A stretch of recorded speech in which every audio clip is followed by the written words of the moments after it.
আসসালামু আলাইকুম। ড্রিম কিচেনে আপনাদের স্বাগতম। আজকে আমি আপনাদেরকে বানিয়ে দেখাবো এই মুরগির মাংস আর আলু দিয়ে কাবাব। কাবাব বানানোর জন্য কি কি লাগে আপনারা দেখতে থাকুন। আমি আলু দিচ্ছি, মুরগির মাংসটা দিচ্ছি, দিয়ে একটু পানি দেব, দেওয়ার পরে একটু হলুদ দেব, একটু লবণ দেব, দিয়ে ঢেকে দেব। এই পানি দিয়ে ঢেকে দেব। লবণ দেওয়া হয়ে গেল, একটু হলুদ দেব, দিয়ে এখন ঢেকে রাখবো। ঢেকে রেখে তা 20 মিনিট মতো সেদ্ধ করতে হবে। তাই সেদ্ধ হতে দিলাম। আলুটা আর মুরগির মাংসটা সেদ্ধ হয়ে গেছে। এখন আমরা নামিয়ে নিয়ে একটু ঠান্ডা হলে তারপরে মাখিয়ে নেব।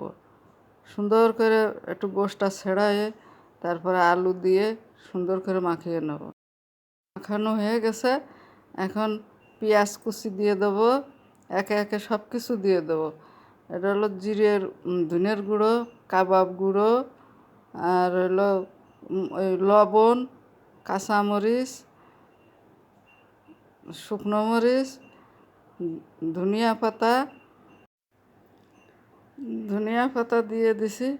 অনেকে আছে দেয় না, বাসায় ছিল ধনিয়া পাতা দিয়ে দিলাম।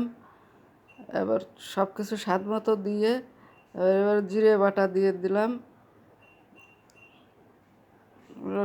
আদা বাটা, রসুন বাটা, সব এক এক করে দিয়ে তারপরে মাখিয়ে নেব।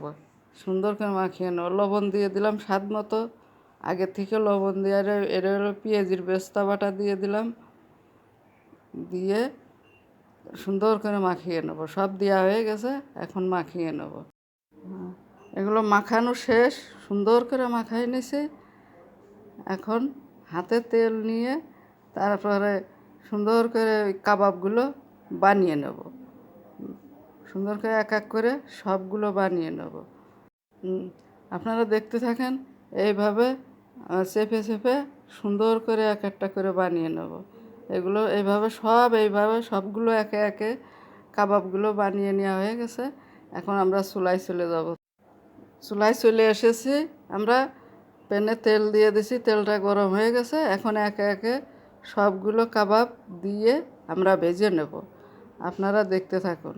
আপনাদের ভালো লাগলে আপনারা বাসায় বানিয়ে খাবেন। খুব টেস্টি একটা জিনিস এই কাবাব, মুরগি মাংস দিয়ে কাবাব। এভাবে একে একে সবগুলো উল্টিয়ে দেব। সুন্দর করে কাবাবগুলো হয়ে গেছে।